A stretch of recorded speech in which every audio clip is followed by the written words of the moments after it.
are an average of the 5 people you spend the most time with. I'm sure you've heard of this saying before or perhaps read it somewhere. This quote is often attributed to the late motivational speaker Jim Rohn. There's also the show me your friends and I'll show you your future derivative. No matter which version you've heard, the intentions remain unchanged.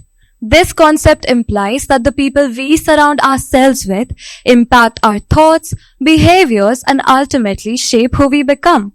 Now, I want all of you to take a moment and think of your 5 closest friends, family members, or colleagues. Reflect on their traits, their behaviors, and their attitudes.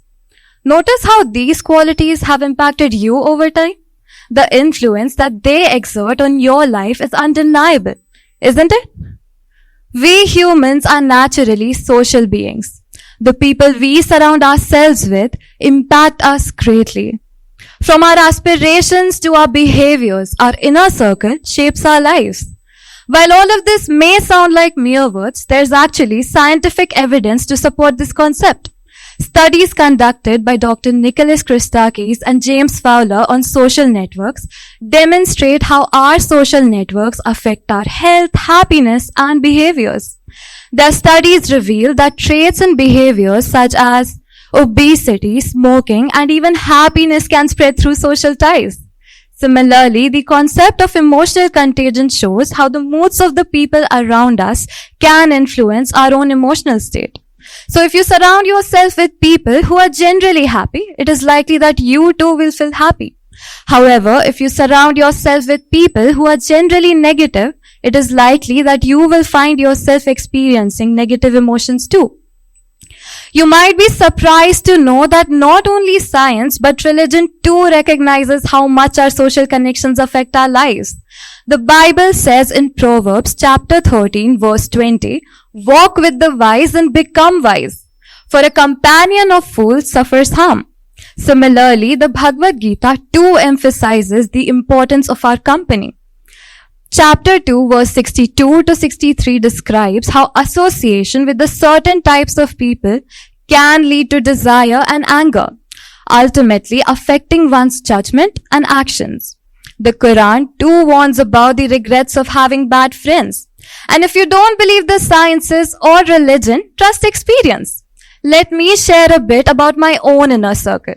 The 5 people I spend the most time with are my mother, my father, my brother Mayank, my best friend Tanya, and another friend Shivani.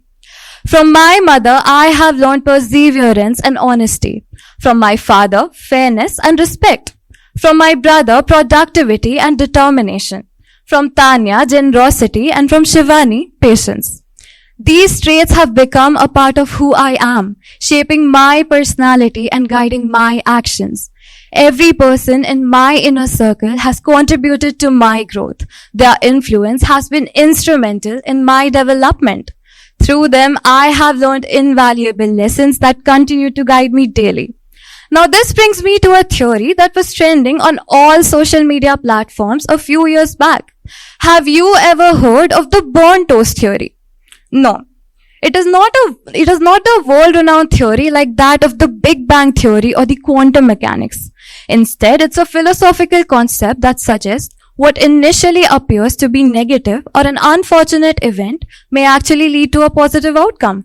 Imagine, you wake up to find your toast burnt, which makes you late for school or work.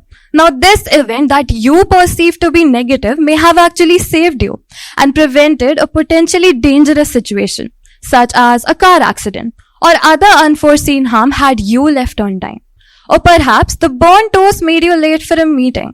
But as you are walking in, you meet somebody that later becomes a very important part of your life and you wouldn't have met otherwise.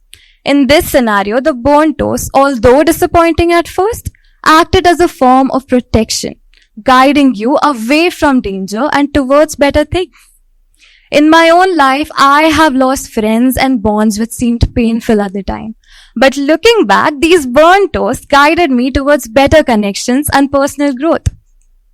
Losing a friend feels like a profound loss, a moment where you question yourself and your choices. You wonder if you did something wrong or if there was something that you could have done differently. The pain of losing a close connection can be overwhelming, leaving you with a sense of emptiness and self-doubt. And honestly, it is okay. We have all been there. However, as time passes, you start to see things more clearly and as they are. You realize that these losses were not merely random acts of misfortune, but crucial moments that redirected your life. Each lost friendship taught me invaluable lessons about what I truly need and deserve in life. They made me aware of the qualities that matter the most, such as mutual respect, trust, and support. For instance, ending a friendship that was once central to my life was tough. It was truly heartbreaking, but it was important. It was a necessary step towards finding healthier and more supportive connections. Through this, I learned the importance of setting boundaries that nobody is allowed to exceed. I learned how to recognize when a connection is no longer beneficial and is actually stripping me of my self-worth, peace, and happiness. Such experiences taught me resilience and adaptability. They taught me that even when things don't go as planned, everything falls into place. Literally, everything works out.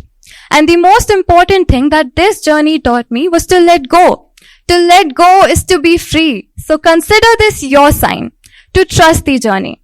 Remember that change is happening for you and not to you. Understand that every setback or a loss is paving your way for something better. Remember that the burnt toast of your life are ultimately guiding you to a better, more fulfilling path. Now this brings me to the importance of maintaining a small, close-knit circle. While it is important to have positive relationships with everybody around you, it is even more important to have a few meaningful ones, rather than spreading yourself too thin.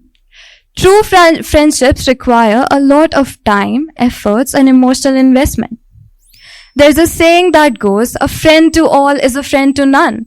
This means that when you are spreading yourself too thin, trying to be friends with everybody, you often end up with shallow relationships. I am sure you too have come across people who claim to be friends with everybody. But were they really friends with everybody? Let's try to understand this. When you're trying to be there for everyone, it is likely that you end up being incapable of being there for those who matter the most. But when you have a small circle, you allow yourself to invest in the people you call friends. Not only do you get to know them better, but you also form bonds that are unbreakable. You form friendships where you can rely on each other in times of need. In conclusion, remember, you are an average of the 5 people you spend the most time with. Choose these people wisely, invest in them, and don't ever forget to appreciate them. And as Taylor Swift wisely sang, a friend to all is a friend to none. So let's strive to find connections that help you grow and develop holistically. Quality over quantity should be the fundamental principle when choosing your inner circle. Thank you.